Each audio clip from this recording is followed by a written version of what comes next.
क्या जिंदगी एक लिखी हुई कहानी है जिसे हम बस जी रहे हैं, या फिर हर दिन हर पल हम अपनी कहानी खुद लिख रहे हैं?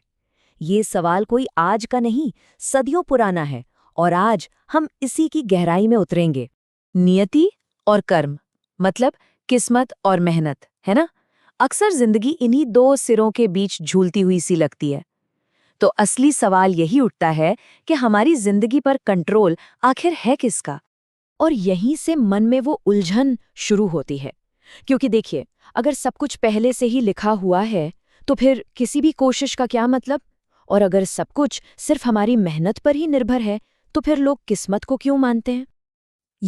ये हैं वो दो एकदम अलग-अलग सिरे जहां जाकर सोच अक्सर अटक जाती है।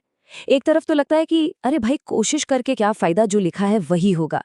और वहीं दूसरी तरफ ये ख्याल आता है कि भाग्य वाग्य कुछ नहीं होता, सब कुछ तो अपने ही हाथ में है।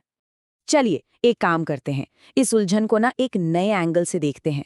नियति को एक फाइनल रिजल्ट की तरह नहीं, बल्कि एक शुरुआत की तरह देखते हैं। तो नियति है क्या आखिर? देखिए, सीधी सी बात है, नियति वो चीजें हैं जो हमें जन्म के साथ मिलती हैं और जिन पर हमारा जरा सा भी कंट्रोल नहीं होता। बस नियति का रोल यहीं तक है।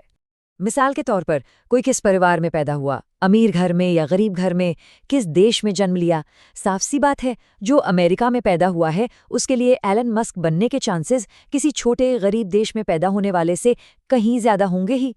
ये सब नियति का हिस्सा है। इसको समझने का सबसे बढ़िया तरीका है एक कैनवस की तरह सोचना। मान लीजिए हर किसी को जिंदगी का एक कैनवस मिला है। अब इस कैनवस का जो रंग है ना, वही नियति है।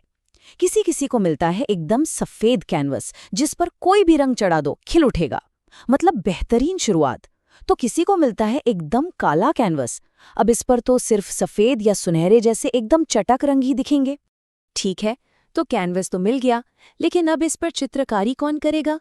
यहीं से कहानी में एंट्री होती है कर्म की, यानी हमारी अपनी इच्छा शक्ति और हमारे फैसलों की। जन्म होने के बाद हम अपने हालातों पर जो भी रिएक्शन देते हैं, जो भी कदम उठाते हैं, हर छोटा बड़ा फैसला, हर एक्शन, वो सब हमारा कर्म है। यही वो ताकत है जो हमें मिले हुए हालातों को एक नई दिशा देती है। तो अगर नियति कैनवस है, तो कर्म है वो पेंट ब्रश, जिससे जिंदगी की तस्वीर बनती है।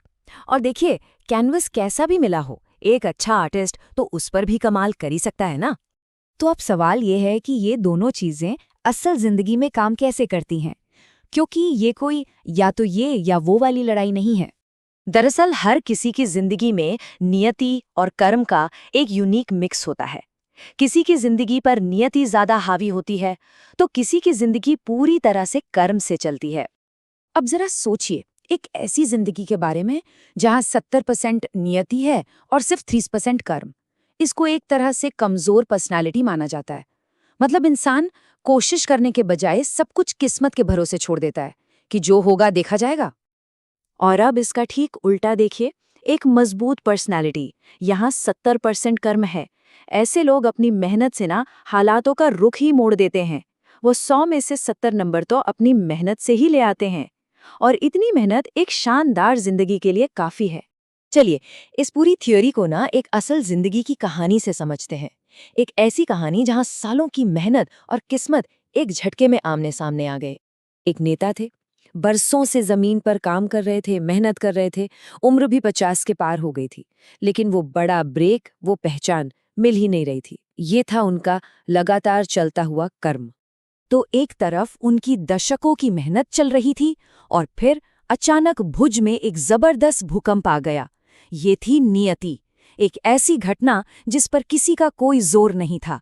भूकंप के बाद जो हालात बने, पार्टी हाईकमान ने उस वक्त के मुख्यमंत्री को बदलने का फैसला कर लिया, और बस अचानक उस नेता के लिए एक ऐसा दरवाजा खुला जिसकी किसी ने कल्पना भी नहीं की थी। अब यहाँ सोचने वाली बात यह है कि क्या सिर्फ उनकी मेहनत से ये मौका बन सकता था? शायद नहीं। भूकंप का आना वो नियति का एक ऐसा टर्निंग पॉइंट था जिसने एक ऐसी सिचुएशन बना दी जहां उनकी सालों की तैयारी और मेहनत एकदम सही वक्त पर काम आ गई। ये था कर्म और नियति का परफेक्ट संगम। तो इस पूरी बातचीत से सबसे बड़ी सीख क्या मिलती है? और सबसे जरूरी बात, हम अपने आने वाले कल को कैसे बना सकते हैं?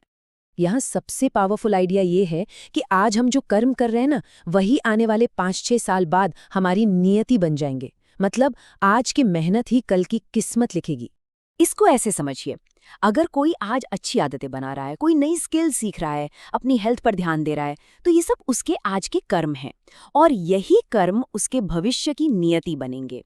और हाँ, इसका उल्टा भी उतना ही सच है। बुरी आदतें, टालम-टोल, ये भी कर्म ही हैं और इनका नतीजा भी भविष्य में नियति बनकर ही सामने आएगा।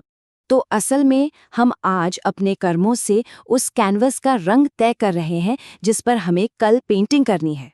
इसका मतलब ये हुआ कि हम अपने आने वाले कल की नियति को आज बदल सकते हैं।